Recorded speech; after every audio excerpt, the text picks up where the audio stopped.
All right, so my segment today is going to deal with where we're headed, and it's a place that I really fear where we're headed to. For those watching the video, this is from the Survival Podcast, episode 2721. It's the final segment of the show. If you want to get the whole show, there'll be a link in the video notes. Those of you guys on audio, you know where that always is at. Anyway, I have this quote of the day, like I said, that I want to bring to you here at the end instead of the beginning of the show because it ties in. And it may not seem like it really does at first. This was a quote from Dwight Eisenhower, and it's from another time. And it's over another type of conflict, specifically the Cold War. And the quote itself is, "Every gun that is made, every warship launched, every rocket fired signifies, in the final sense, a theft from those who are hunger and are not fed, those who are cold and not clothed. This world in arms is not spending money alone." And again, that may not seem like it really ties into the civil unrest, the riots, and the potential for breakdown into an all-out, really messy, nasty civil war. But it does. You just have to do something that people don't tend to want to do very much anymore, and that is to think. But before I tell you how it ties in, I'd actually like to tell you, instead of just the quote that's so often passed around with the inspirational background or something like that, tell you the whole piece of the speech that it comes from and the story of how it came to be. So here's the entire segment of the speech. "Every gun that is made, every warship launched, every rocket fired signifies, in the final sense, a theft from those who hunger and are not fed, those who are cold and not clothed. This world in arms is not spending money alone. It is spending the sweat of its laborers, the genius of its scientists, the hopes of its children. The cost of one modern heavy bomber is this: a modern brick school in more than 30 cities. It is 2 electric power plants, each serving a town of 60,000 population. It is 2 fine, fully equipped hospitals. It is some 50 miles of concrete highway. We pay for a single fighter plane with 500,000 bushels of wheat. We pay for a single destroyer with new homes that could have housed more than 8,000 people. This, I repeat, is the best way of life to be found on the road the world has been taking. This is not a way of life at all, in any true sense. Under the cloud of threatening war, it is humanity hanging from a cross of iron." This speech actually came out about a week after the death of Joseph Stalin. And Eisenhower was talking with a speechwriter named Emmett Hughes about the address. And what he said was, "Look, I'm tired. And I think everyone is tired of just plain indictments of the Soviet regime," Ike said. "I think it would be wrong, in fact, asinine, for me to get up before the world now and make another one of those indictments. Instead, just one thing matters. What have we got to offer the world?"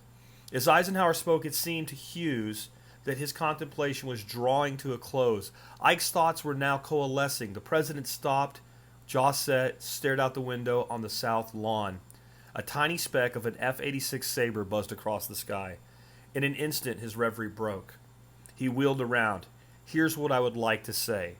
The jet plane that roars over your head cost $750,000. That is more money than a man earning $10,000 a year is going to make in his lifetime. What world can afford this sort of thing for so long? We are in an armaments race. Where will it lead us? At the worst, atomic warfare. At the best, to robbing every people and nation on earth of the fruits of their own toil." People ask me why, of all the presidents, Ike is my favorite. That type of thinking is why. There's also a connection to my family, to where my wife's side of the family actually referred to Dwight Eisenhower as Papa Ike. My father-in-law served in the underground in the Netherlands, and then after the liberation of the Netherlands, served in the Dutch Marines at the end of World War II. His father had a medal pinned on his chest by Ike, so I do have a personal connection and affinity there that maybe it makes me have a little more appreciation for Ike than I would otherwise, just from the words that the man spoke and the actions that he took. But What I love about Dwight Eisenhower is he is the greatest case for anti-war that I can use that shuts everybody up who thinks that anti-war is like being a pinko commie or some other stupid shit like that. You can't say that the guy that commanded the Allied forces in World War II that was willing to lead an invasion onto the beaches of Normandy is a commie pinko, can you? You can't do that. And yet he warned of the cost of war. How does that tie in to what's happening to my country in front of my very eyes right now? Where I watched a young man, to be honest, use the discipline of a special operations soldier at 17, defending himself in the middle of a riot. But at the same time, while I feel that his actions were justified, he should have never been there with a gun in the first place. I understand why he was. I'm not putting him down for it. I'm just saying that this is the kind of thing that happens when we head into these situations. And I understand why it's happening. And I won't deny that sometimes I feel the same way. Kid up, head out, defend my fellow Americans.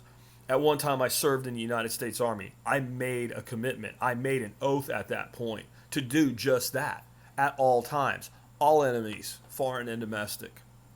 Since then, I've changed a lot in my politics. I now call myself an anarchist. And let me say something abundantly clear.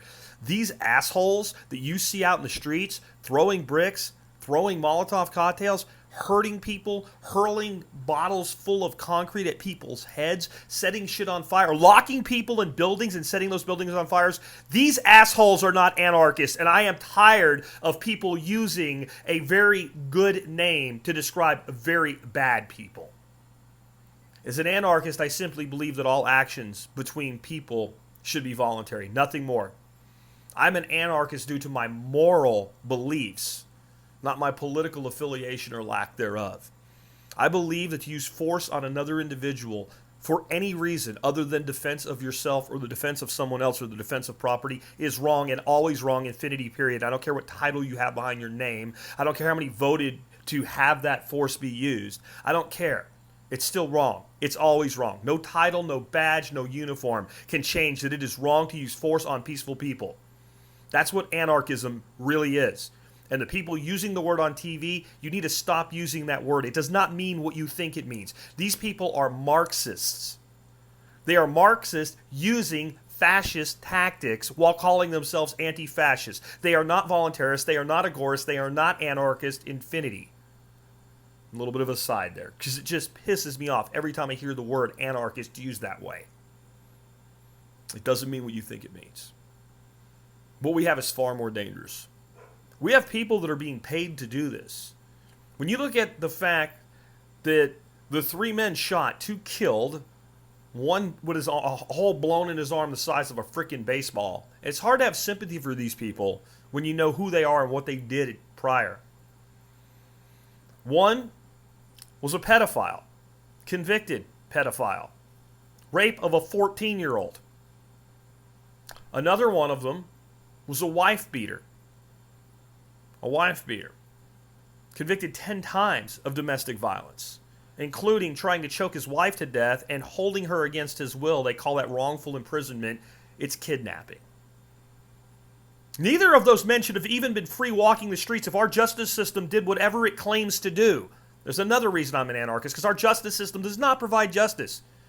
People that have committed no violence on anybody spend most of or all of their life in prison, while people who have committed violent act after violent act after violent act are set free. And it's leading to a powder keg. And now these people are being paid and bussed in to cause this kind of shit to happen, to incite riots. These are federal crimes, and these people could be going to prison for the rest of their life, and they're not. But let a citizen defend his property. Let a citizen defend another citizen. Let a citizen defend themselves.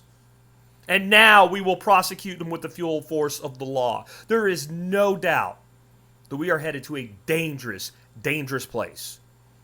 A civil war. But not what you have been led to believe a civil war looks like. The Civil War in the United States, I won't even get into, was it a civil war? Was it a war of independence? It is not typical of a civil war. There were 2 sides, very clear on both sides who they were.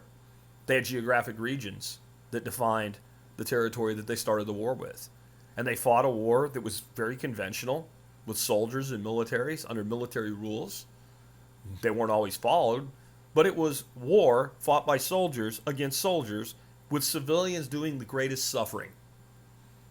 And I think one of the things that is in the United States' detriment at this point is, while we have been at war most of the life of the average citizen, it has not cost us anything. We have not given anything of ourselves, unless we are the ones that were deployed into that war, or that we had a family member who didn't come home, or didn't come home whole, or didn't come home right in their soul, in their heart, in their spirit anymore. Otherwise, wars cost us nothing. Since World War II, war has literally cost us nothing as far as giving up anything in our lives. Now, as Eisenhower told us, it has cost us so much treasure that could have been invested in our own people and in our own place. Money that was stolen, money that was extorted, money that was borrowed against the future labor of your children has been spent by the dogs of war to enrich themselves. And now it's all coming to a head. It's all coming to a head because you don't think the two are related, but they are. You can't run a nation that way for this long without eventually having it tear itself apart. And what you see right now is honestly the old order trying to maintain control during a fundamental shift, a fundamental flux of society where people are tired of war. But at the same time, people are tired of war. They have all too much a stomach for heading into it. That's what's going on right now. I support that young man who defended himself and others in Kenosha, Wisconsin. I do not advise that you follow his example, and I would be careful how much we lionize that type of activity, because when you lionize an activity, you get more of it. If we break down into a civil war again, it will not be like the war in the 1860s. That civil war was an unusual civil war. That's not what civil wars look like. I've seen the results of war. I haven't seen actually much of war myself. I was fortunate for the time that I served not to have to. But I served in some parts of the world that had been ravaged by the type of civil war that I'm talking about. Central America. You don't want it here. And it's coming if we keep this shit up. We either need this to have a stop put to it by the people that claim that they're there to put a stop to it. Your government that you support, your government that you believe in, your government that you think we need. They either need to step up and do the one thing that you can actually justify the existence of a state for: defend the people. If they will not defend the people, there will come a point where the people will say, screw this, and they will defend themselves, and they will defend each other. And it's an explosion waiting to happen. And this thing that happened in Kenosha could end up being the fire that lights the explosion. Because both sides are 100% convinced that they're absolutely right. And no matter how it turns out, one side or the other will be enraged. And it's possible it'll turn out in a way where both sides will be enraged. How do you like this for an outcome? Shooting's justified. Kid goes up on a weapons possession charge because he was 17 with a gun unsupervised by an adult. Clearly an illegal activity in the middle of a riot. Yeah. Not enough for one side, too much for the other. Another powder keg. How many of these powder kegs can go off? So how does this tie into the Eisenhower quote about the cost of war? How every bomber is food out of the mouths of those who do not eat? It is one thing to have the cost be in dollars that were spent somewhere instead of somewhere else. But at least when we build that bomber, somebody has a job. They earn money. They go out in our economy. They spend it. Money moves and magnifies through our fractional reserve system. At least the money goes into the economy. At least it happens. The kind of costs we're about to have, none of that happens. We've already seen it with this idiotic shutdown of the economy in 2020 for the pandemic. How much has been lost? How much has been stolen from you because of this? And how much has been stolen from your fellow man? How many people that worked their entire lives for a business to build it into something that worked, that were just getting there, had it destroyed because of fear of something that you have a less than 1% chance of dying from? And we know the people most at risk, we could have protected them, but no, let's destroy the economy. This is orchestrated. This was planned. These people knew what they were doing when they did it, and then they lit the fire of riots into it. This is not about George Floyd, who almost everybody in America believes was murdered by police because of being stupid in the way that they did their job. Yeah, I know he had fentanyl in his system. I know he may have died anyway, but I also know when you kneel on a man's neck for more than 7 minutes, you killed him. And everybody was united in that. 90% is as united as this country gets anyway.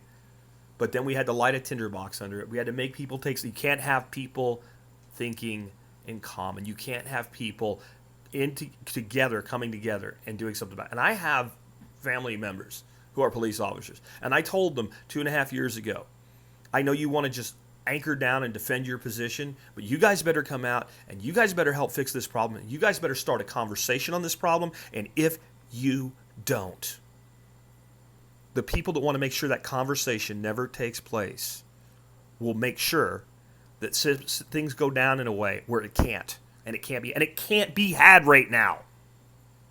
It can't be had right now.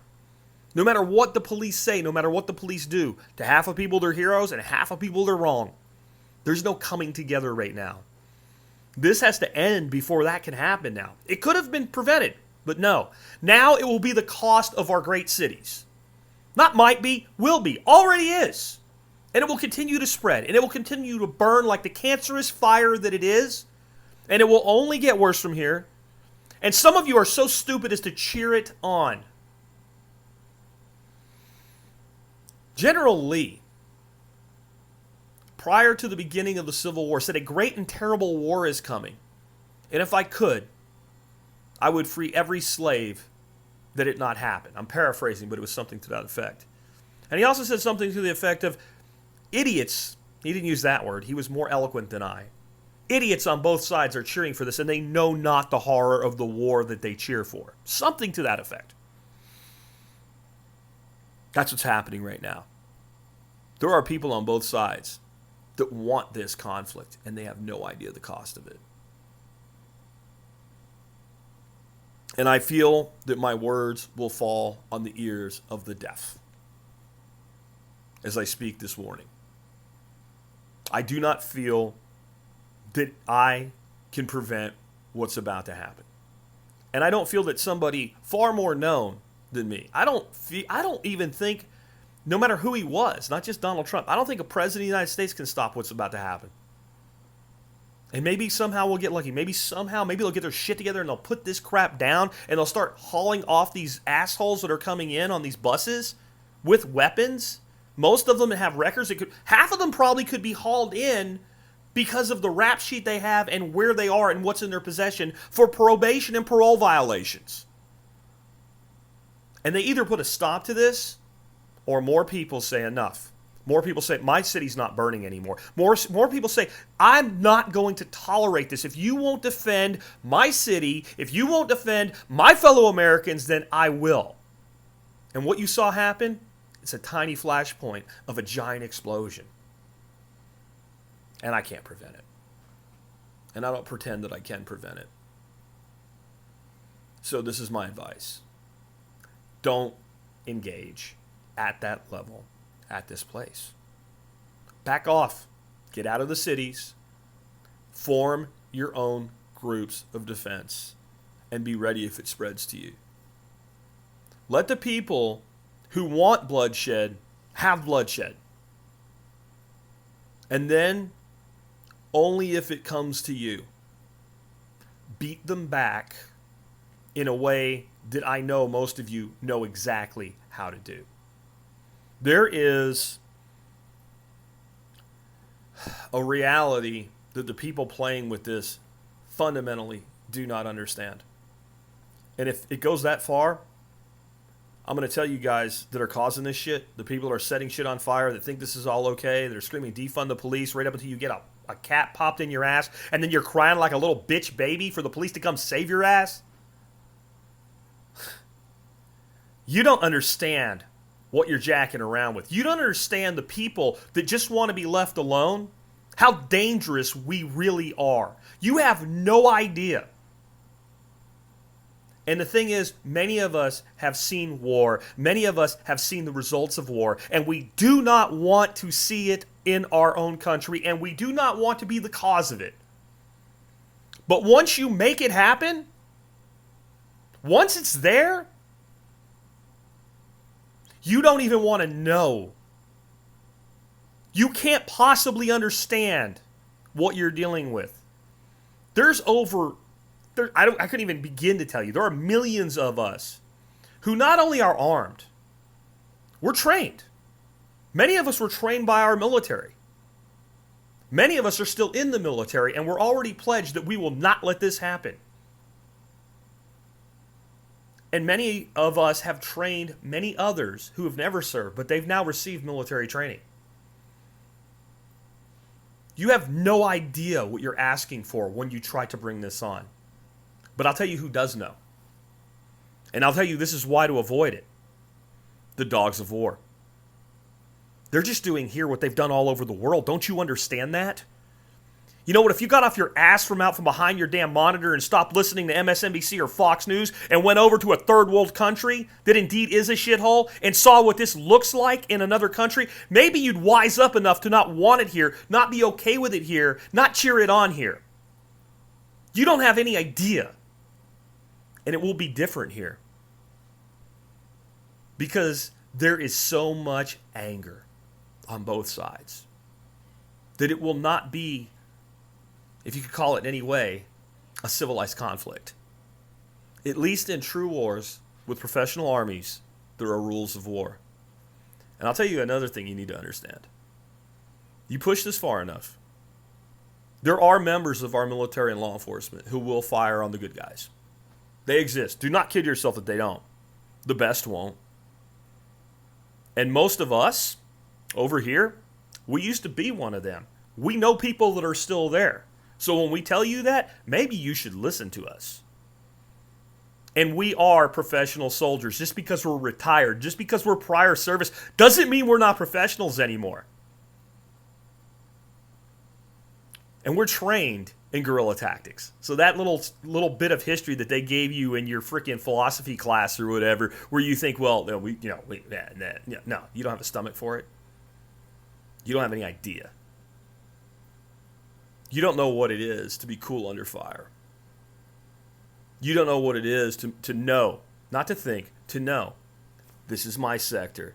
Everything else is covered. Until I hear otherwise, until I'm called for to expand my sector, this is my sector. Anything in it dies. You don't know what that is. And you don't want to know.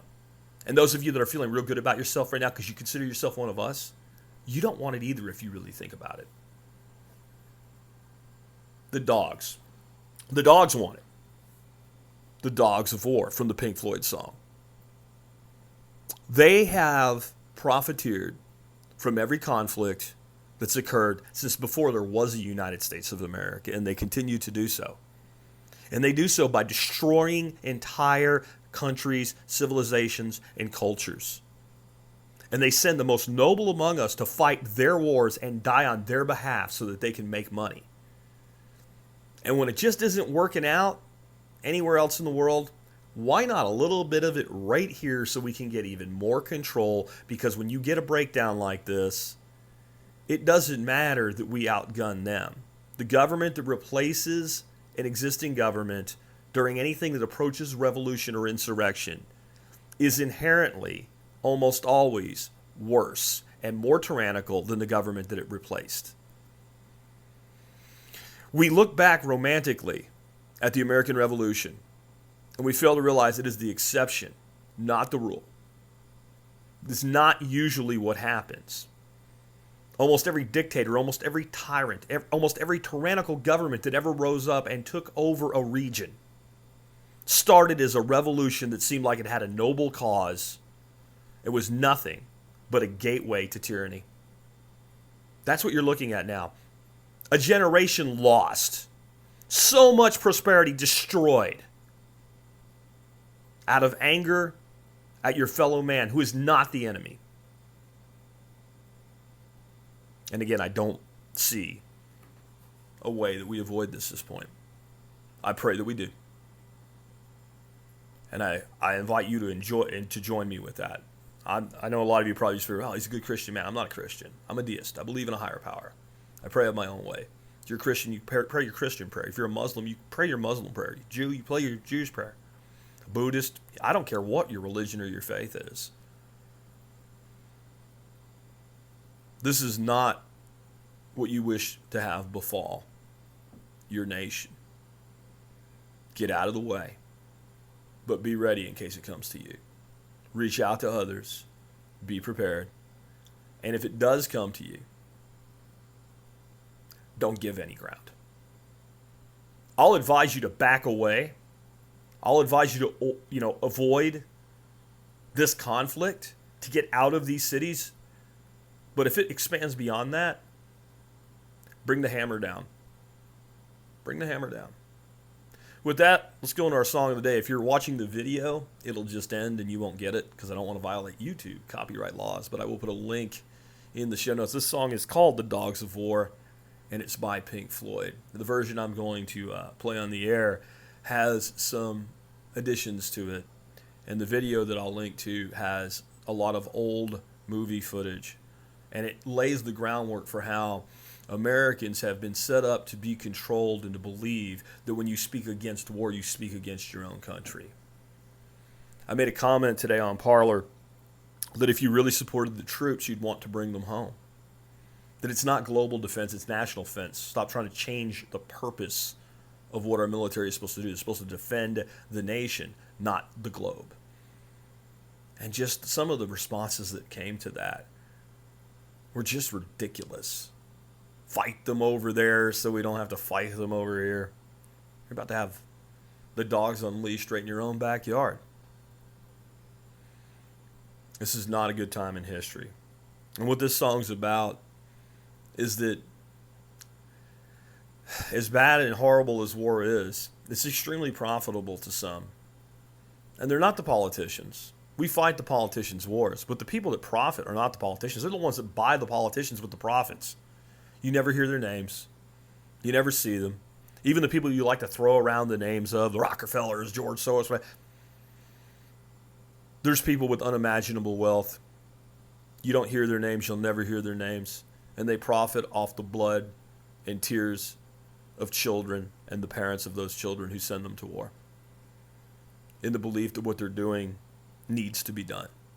There's not a place in the world where we are spilling blood right now that a drop need be spilled. Not a place. Not a place. Not one. Where American interest is being served by the death of my brothers and my sisters. And once you serve, they're all your brothers and sisters forever, no matter how your politics change. They're all my brothers and sisters. And every drop of their blood that spills is wasted. It does nothing to defend us or our freedoms. But it profits the dogs. And even when we're gone, the dogs will remain as long as we're willing to play their game. See, that's the thing. That's what they don't teach you in school, because it's very detrimental to the system that controls you, that enslaves you, that makes you be a proud slave, that polishes your own chains and choose which side of the slave army you want to serve. The truth is, there's only a few of them. And the only reason they get to play the game that they play is because we willingly act as pawns in hopes that someday we may become a rook or a knight or a king or a queen. And even if you become a king or a queen, how powerful you are, how are you if somebody else's hand is what moves you? With that, it's been Jack Spirko with another edition of the Survival Podcast.